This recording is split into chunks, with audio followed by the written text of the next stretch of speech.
Hei, tere tulemast järjekordsele kohvipausile. Esmaspäeval traditsiooniliselt toimub meil kohvipaus.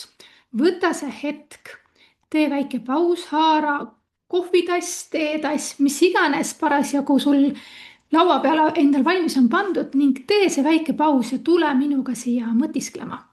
Kommentaarides kaasaelamine on rangelt soovituslik, sest kui sa oled nähtaval, siis sind märgatakse.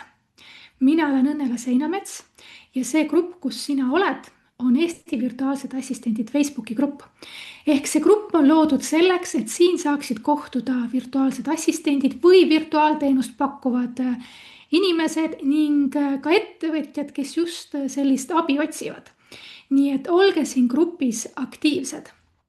Tänane teema on sellise nurga alt, et kus ma tahan rõhuda sellele, et virtuaalassistendi amet ei ole lihtsalt või virtuaalassistent ei ole lihtsalt töö. Ehk siis väga lihtne on mõelda, et ma hakkan virtuaalassistendiks ja kõik. See ei ole ainult see, et sa võtad ja teed kellegi ülesanded ära. Või sa aitad kellelgi tähtaegadest kinni pidada, aitad teda järjel hoida. Vaid kui sa hakkad ikkagi virtuaalassistendina tegutsema, siis tegelikult astud sa ettevõtja rolli. Ma olen varasemates kohvipausides ka sellest rääkinud. Ja see on ikkagi see koht, millest tuleb muudkui veel ja veel rääkida, sest ilma selle mõistmiseta on päris keeruline virtuaalassistendina hakkama saada. Võib ju tunduda, et virtuaalne assistent, vastab kirjadele ja haldab kliendi kalendrit või korrastab infot, aitab sotsiaalmeediaga. Ja see kõik on päriselt ka virtuaalassistendi töö, aga seal on veel erinevaid kihte. Lisaks sellele, mida sa kliendile teed, on ka see kiht või on ka need kihid, mida sa päriselt iseenda jaoks teed. Ehk et sa juhid ise oma tööd. Sul ei ole mitte kedagi, kes tuleb, võib-olla ütleb sulle, et nii, nüüd sul on vaja 3 klienti leida. Nüüd on sul vaja seda teha. Nüüd sa pead hommikul üles tõusma ja päriselt tööle hakkama.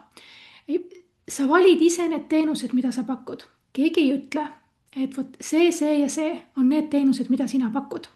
See teenuste pakkumise osa peab tulema ikkagi sinu enda seest ja sa pead ära tundma selle, mis paneb sinu silma särama. Samamoodi otsustad sina, milliste klientidega tahad sa tööd teha.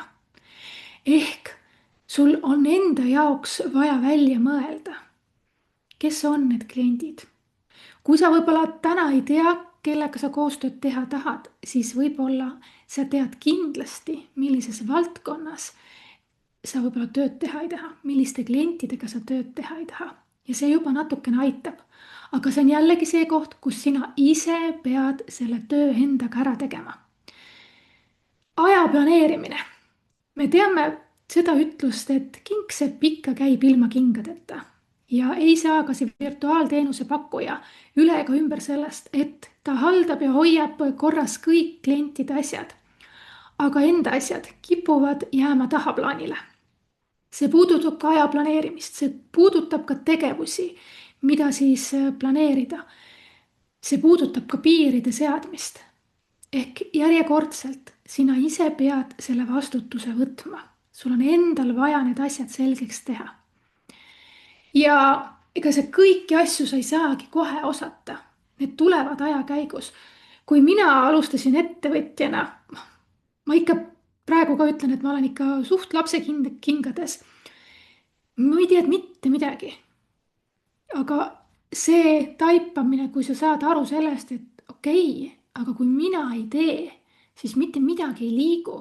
Kui mina ei mõtle neid asju läbi, siis mul ei olegi võimalik tegelikult seda ettevõtlust arendada.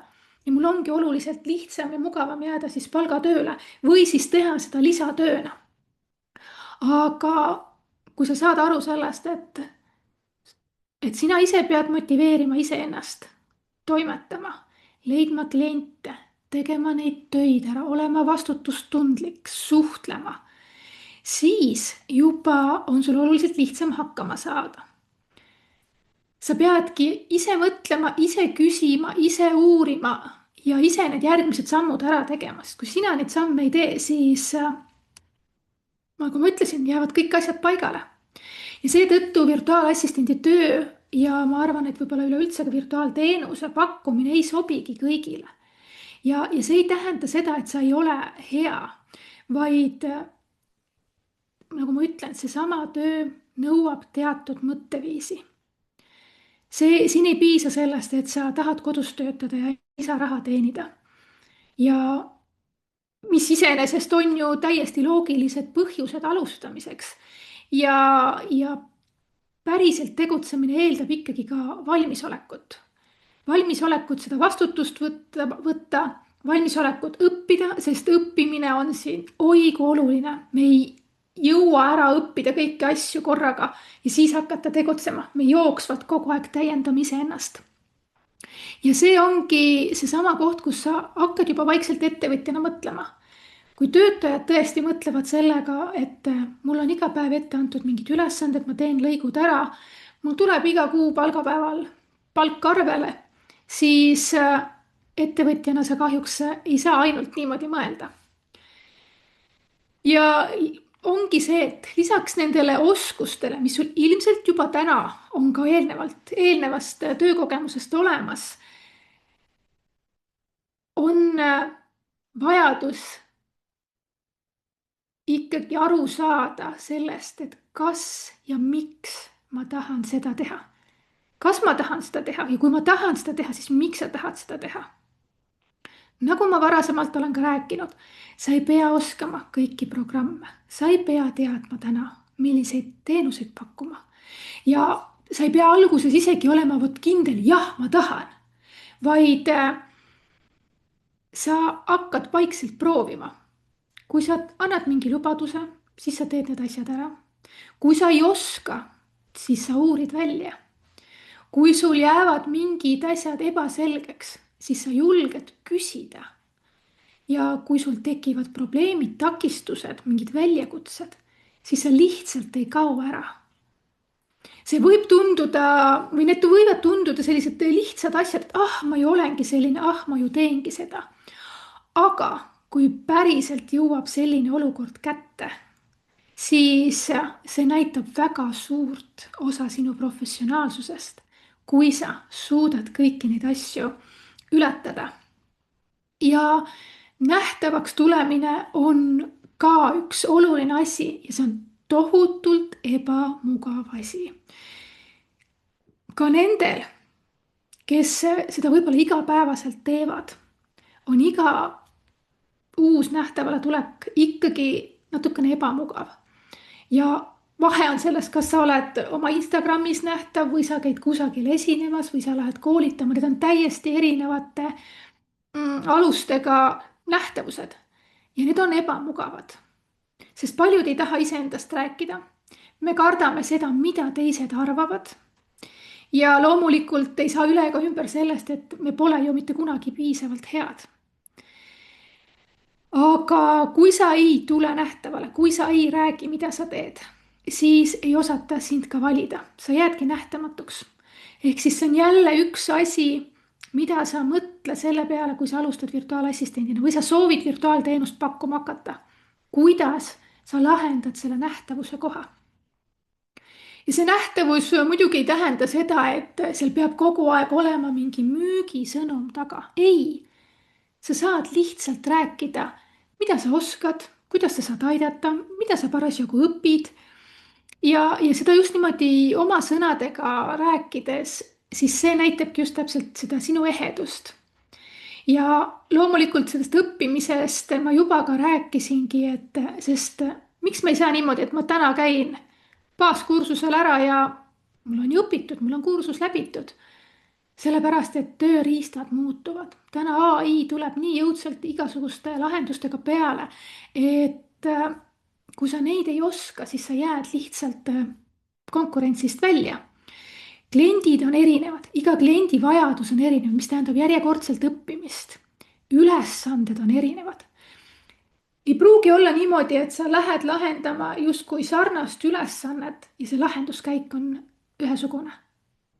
Ei pruugi olla, seal võivad hoopis erinevad lahendused olla. Ja teiseks on ka see, et sina ise kasvad. Iga kord, kui sa võtad uusi töid, mõtled uute asjade peale, siis sina ise kasvad ja sul ei piisa enam sellest, mis sul on olemas. Sa tahad muudkui aga juurde, sest isu kasvab ja kõik on nagu nii põnev ja kõik see käibki sellesama tööga kaasas. Ehk siis, kui sa tahad klientidega hakata koostööd tegema, siis võib-olla tasuks mõelda ka järgmiste küsimuste peale. Miks sa seda teha tahad? Kas sa tahad rohkem paindlikkust? Kas sa tahad lisatulu hoopis teenida? Või sa tahad oma aega paremini juhtida?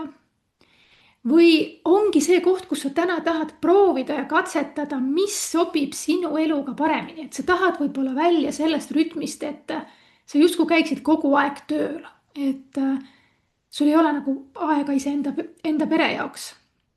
Ja see, miks tegelikult ei pea olema üldse mingi suur asi, see on võib-olla väike asi, ma täna räägin hästi palju sellest miksist, sest lihtsalt mul viimase aja teemad on sellega seotud, aga see on nagu nii oluline asi ja kui sul see miks on paigas, siis sa saad ka raskematel hetkedel hakkama.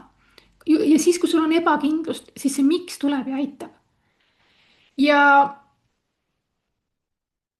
see, kui sa lähed täiesti uude maailma, on tohutult hirmutav. Aga sa saad tehagi väikesed sammud niimoodi, 1-2 sammu ja liigud edasi. Ehk siis, kui sind kõnetab virtuaalassistendi töö või virtuaalteenuse pakkumine, siis küsigi neid küsimusi, mida ma siin enne just rääkisin. Ja meil alustas täna proovinädal. Me otsustasime, et me veel täna õhtuni umbes kella 8 hoiame e-poodi lahti ja te saate liituda, sest muudkui kogu aeg tilgub inimesi juurde, kes on valmis proovima. Ning et ka näha juba esitatud kodutöödest, et inimesed on väga elevil. Et võta see aeg, tee proov ja siis saad otsustada. Ja jätkuvalt tehke enda mõtteviisiga tööd. See on nagu kõige alus. Mõnusat esmaspäeva teile ja näeme juba järgmisel nädalal. Tšau!